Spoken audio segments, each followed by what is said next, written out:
Législative 2022, premier tour. L'événement politique est sur Europe 1. Dimitri Pavlenko.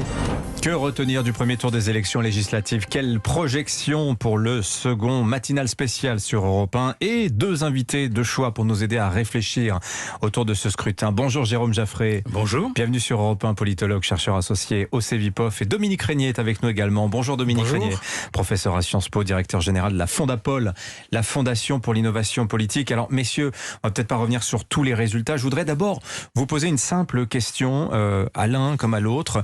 Quel est le fait majeur, selon vous, de ce premier tour? Dominique Régnier, je commence par vous. Mais je peux en citer deux en les associant. Vous avez le droit, même trois si ça vous chante. Non, mais il y a d'une part l'abstention majoritaire qui... Parce que ça a été dit, vous venez de le dire à l'instant, c'est un phénomène, de mon point de vue, absolument fondamental, mais qui va, hélas, être aussitôt oublié, et on va tous raisonner, et pendant des semaines, des mois, et ça va organiser l'interprétation du résultat, on va raisonner en oubliant cette crise majeure.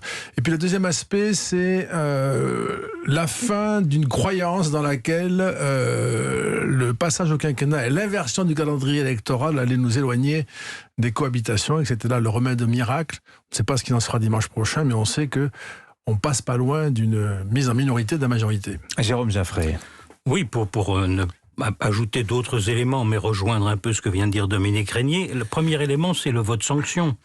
Vote sanction à l'égard d'Emmanuel Macron et des macronistes. On a voté à ce premier tour des législatives comme si on était à mi-mandat, et non pas en début de mandat. C'est ça qui est stupéfiant. C'est-à-dire comme si l'élection présidentielle n'avait pas eu lieu, comme si elle avait lieu il y a 2 ans. Presque. Ouais. Comme si le gouvernement et les ministres et les députés macronistes devaient rendre compte de leur action. Et les Français, d'une certaine façon, n'ont pas pu à la présidentielle dire ce qu'ils pensaient d'Emmanuel Macron, pour la majorité d'entre eux. Et donc ils le font à l'occasion de ces législatives et c'est assez sévère. Et l'autre point, brièvement, ça n'est pas un vote d'alternative, ça n'est pas un vote pour construire une autre majorité. Il n'y a pas de poussée électorale de gauche, il n'y a pas de poussée électorale de la NUPES qui tourne autour de 25-26%, c'est-à-dire l'équivalent de ce que faisaient les partis politiques qui composent la NUPES, 30% si on additionne toutes les voix de gauche, pas de poussée. Donc pas de construction de vote d'alternative, ce qui amplifie effectivement la crise démocratique et politique. On va revenir sur ce que vous venez de dire, mais je note quand même, Dominique Régnier, qu'avant ces législatives, dans l'entre-deux tours, dans l'entre-présidentielle législative, on a beaucoup glosé sur l'existence de 3 blocs pesant chacun entre 25% et un tiers de l'électorat. Or, on se rend compte qu'il n'y en a que 2 qui s'en sortent bien. Où est la droite à l'issue de ce premier tour, Dominique Régnier? Enfin, il n'y en a que 2 qui s'en sortent bien si on fait à droite la même opération qui a eu lieu à gauche, c'est-à-dire l'opération NUPES de droite, la droite serait devant. Et donc la droite... Si on additionnait le score du Rassemblement National, des LR et de Reconquête, oui, vous êtes au-dessus de la NUPES, c'est-à-dire que il faut mettre les grains de souverainistes qui demeurent, mais je veux dire par là que la grande réussite de Mélenchon, c'est un vrai coup politique, c'est d'avoir agrégé à son avantage des électorats fragmentés dans les élections précédentes. Effectivement, comme l'a dit Jérôme Jaffré, c'est un aspect très important, ça, c'est le même score pour la gauche. Je voyais la une de Libération ce matin. La gauche, le grand retour, c'est une illusion. Hein.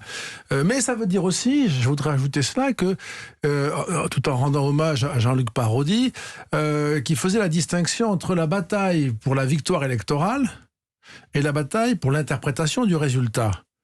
Nous sommes déjà dans la bataille pour l'interprétation du résultat, et laisser s'installer l'idée qu'il y a une progression de la gauche et que la droite est dans les choux est une idée tout à fait inexacte du point de vue de la réalité. Il y a en effet une gauche qui a su se fédérer avec Jean-Luc Mélenchon, mais qui ne progresse pas, et même qui recule, si on prend en compte les inscrits, mais ainsi que pour toutes les forces politiques. Et puis à droite, évidemment, il y a l'événement du Rassemblement National, qui, à l'intérieur d'une droite qui est plus forte que la gauche, eh bien, accroît encore son influence. Alors, je voulais juste préciser, le total des voix du Rassemblement National cette année année, c'est plus 6 points par rapport à 2017, hein, Jérôme Jaffray. Tandis que la gauche, elle fait moins bien que les législatives de 2017. Il faut quand même bien comprendre que la réussite exceptionnelle de la NUPES et de Jean-Luc Mélenchon, c'est d'une part d'avoir construit une alliance qui, en comptabilisant toutes les voix de gauche sur un seul candidat dans les circonscriptions, les propulse massivement au second tour. Et effectivement, la division de toutes les forces de droite classique et de droite radicale aboutit à l'élimination dans un grand nombre de cas. Et d'autre part, et là l'exploit est encore plus subtil, d'avoir gommé l'étiquette de la France insoumise chez la plupart des candidats de la NUPES. L'électeur ne sait pas qui est France Insoumise, qui est socialiste, qui est écologiste, qui est communiste. Et probablement, une partie des électeurs pourrait, au second tour, ne pas avoir envie de voter pour un candidat de la France Insoumise, mais face à un candidat de la NUPES, il considérera que c'est un candidat de l'union de la gauche. Et à gauche, on sait bien que le mot union est absolument décisif. Sur la droite, vous avez raison de souligner que c'est un bon résultat électoral pour le Rassemblement national, qui garde davantage son influence par rapport à la présidentielle que dans les scrutins précédents, qui approche les 20% des suffrages, qui dépasse la droite classique. Oui. Performance jamais atteinte dans une élection législative. Mais souvent, c'est une poussée improductive, parce qu'au second tour, ce sera le plus souvent des duels entre Ensemble majorité présidentielle et la NUPES, et là, le Rassemblement national et ses électeurs vont jouer un rôle absolument décisif. Ouais. Est-ce qu'ils vont choisir de s'abstenir massivement ou de voter blanc et de rester en dehors du jeu, ou est-ce qu'ils vont donner un coup de pouce à la NUPES? C'est le dernier espoir dans l'affaire de Jean-Luc Mélenchon. Profiter de la radicalisation et des blocs et de l'antimacronisme pour avoir plus de députés encore que ne le prévoyaient hier les instituts de sondage. Sauf qu'on a des appels au barrage dans tous les camps aujourd'hui, Dominique Régnier. Si vous regardez bien, Marine Le Pen a dit pas une voix pour Emmanuel Macron, pas une voix pour la NUPES. La NUPES dit la même chose des deux autres camps, etc. Oui, alors ça, c'est un aspect qui est saisissant. Là, il y a de l'appréciation parfois politique, voire subjective. Donc, mais je trouve que il est assez étonnant de trier. Je pense à la première ministre ainsi qu'aux macronistes. L'idée de créer une hiérarchie dans laquelle il y a plus grave que la NUPES, c'est le RN, est une drôle d'idée, et sur le fond, et dans l'efficacité politique de sa stratégie. Oui. Alors, la question qui se pose aussi, c'est la question du coup d'après. C'est quelle majorité sortira des urnes à l'issue du second tour? Semble-t-il, pour Emmanuel Macron, il y a deux scénarios possibles. Celle d'une majorité absolue, ce qui pour lui serait le scénario idéal. Et celle aussi d'une majorité relative, c'est-à-dire moins de 289 sièges, l'obligeant à composer avec un allié, tantôt la gauche, tantôt la droite, tantôt aussi ses alliés que sont Horizon, dirigé par Édouard Philippe, ou le Modem de François Bayrou. Je vous pose la question très directement, Jérôme Jaffray, c'est le point qu'il la pose ce matin. Est-ce que Emmanuel Macron est condamné à la dissolution d'ores et déjà, si c'est une majorité relative qui l'emporte dimanche prochain? Vous allez vite en besogne et vous vous projetez assez loin. La dissolution, c'est un pouvoir du président de la République, l'article 12 de la Constitution, qu'il peut exercer librement à condition de ne pas le faire plus d'une fois par an. Mais vous ne prononcez la dissolution que si c'est à coup gagnant. Que si vous êtes dans une situation où les électeurs ne vont pas vous renvoyer la même assemblée ou une assemblée encore plus hostile. Parce que sinon, si les électeurs vous renvoient une assemblée plus hostile, c'est le chemin de la démission pour le président de la République qui s'ouvre après une dissolution. Donc, il faut bien mesurer les risques. La majorité absolue, elle s'éloigne. Elle s'éloigne très clairement et ce serait du coup un renversement extraordinaire dimanche prochain si... ensemble, la majorité présidentielle et toutes ses composantes dépassaient la majorité absolue. On est plus dans le scénario de la majorité relative, c'est-à-dire en dessous de 289 députés. Et là, ou bien il vous manque 5 ou 10 députés, et vous pouvez effectivement construire des ententes, trouver les soutiens, ou bien il vous manque 30 ou 40 députés, et à ce moment-là, la question d'un allié politique se pose, très franchement, et il n'y en a qu'un pour Emmanuel Macron aujourd'hui sur la table. Ce sont les députés républicains qui seront élus dimanche prochain.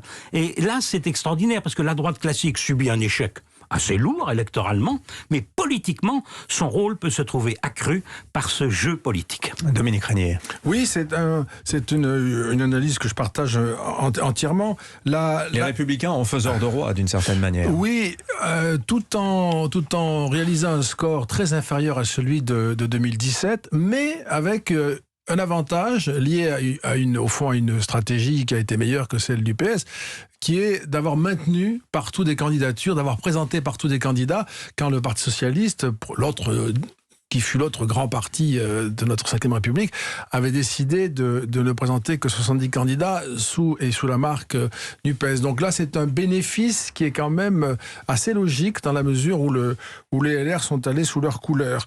Je pense aussi qu'une des conséquences de cette majorité relative, si elle voyait le jour, ou même plus fragile encore, c'est tout de même la renégociation complète du programme d'action du président. Ça, c'est tout à fait étonnant, parce qu'au fond, il n'a pas vraiment été discuté, ce programme, pendant la présidentielle, pour les raisons que l'on sait, parce qu'il fallait faire barrage au premier tour, barrage au second tour, et que jamais vraiment on est entré dans le vif du sujet.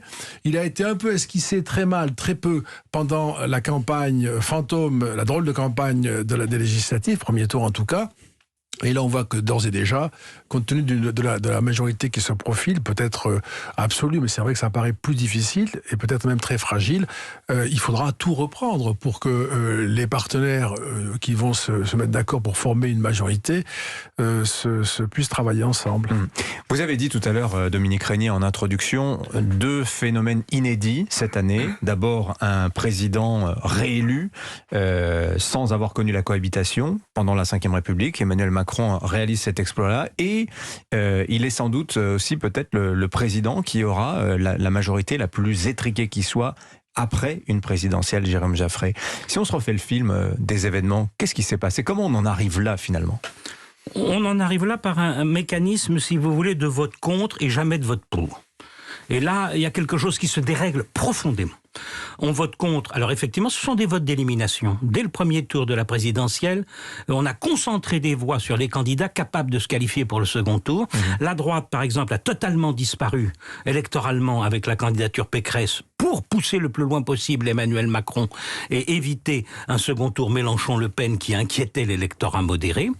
Nous avons eu un second tour où nous avons des millions d'électeurs qui n'avaient pas envie de voter Emmanuel Macron, mais qui l'ont fait pour éviter l'arrivée au pouvoir de Marine Le Pen. Du coup, ça ne vaut pas soutien politique.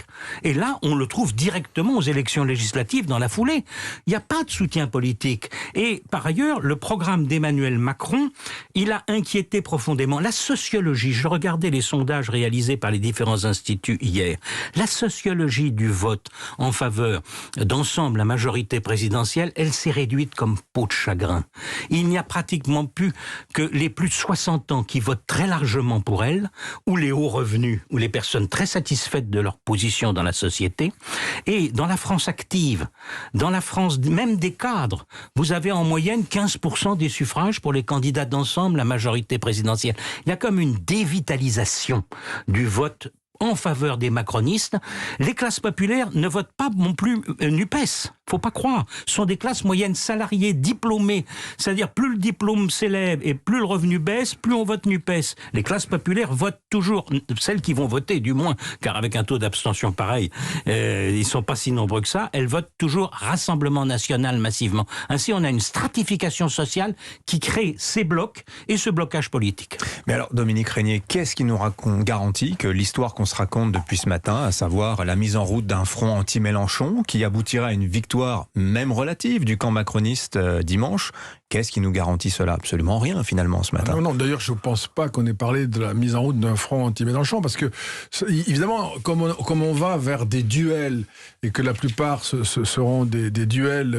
Vous lisez partout ce matin, dimanche, de toute manière, dans le cas des duels, La République En Marche, NUPES, avantage à La République En Marche qui aurait aurait un réservoir plus important puisque les électeurs de droite de ces circonscriptions porteraient leur suffrage plutôt sur Emmanuel Macron que sur la gauche. Oui, et puis la gauche modérée aussi, et puis des électeurs incertains. C'est quelque chose qui peut fonctionner. Ça va beaucoup dépendre du type de duel, ça va beaucoup dépendre de la mobilisation électorale, parce que là aussi, on passe très vite nécessairement, mais c'est absolument déterminant. Il n'est pas sûr, il est même assez probable que la participation soit dégradée dimanche prochain, fortement. Donc on arrive maintenant, si vous voulez, à une situation où la désertion électorale est telle, cette espèce de grève électorale est devenue si massive. C'est là le déferlement de peuple dont parlait Mélenchon. Il est nulle part, sauf dans l'abstention. C'est le déferlement à l'extérieur des bureaux de vote. On ne va plus voter en France. Voilà le comportement électoral principal numéro 1. Et c'est à partir de là qu'il faut spéculer sur une minorité qui va aller voter et entre lesquelles on va départager le vainqueur. De toute manière, toutes les logiques politiques sont chamboulées depuis maintenant 2 mois. Qu'en sera-t-il dimanche? Si ça se trouve, on votera plus qu'au premier tour. Ça n'est pas impossible. Merci à tous les deux d'être venus nous voir ce matin sur Europe 1. Jérôme Jaffré, chercheur associé au CEVIPOF, et Dominique Régnier, directeur général de la Fondapol. Bonne journée à tous les deux.